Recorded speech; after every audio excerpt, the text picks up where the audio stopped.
Հարվածները իհարկե կարող են թույլատնել նրա զարգացման ընթացքը,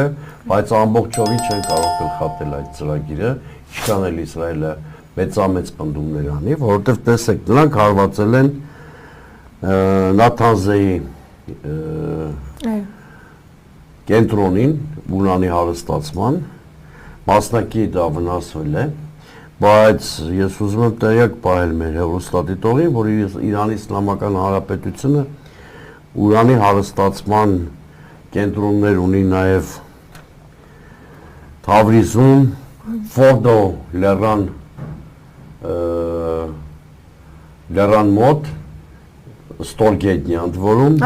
խորը սպանում, այսինքն թունելների մեջ որոշակի խորության մեջ կան ուրանի հարստացման կենտրոններ, որոնք Իսրայելը միայնակ իզորու չէ ոչնչացնել։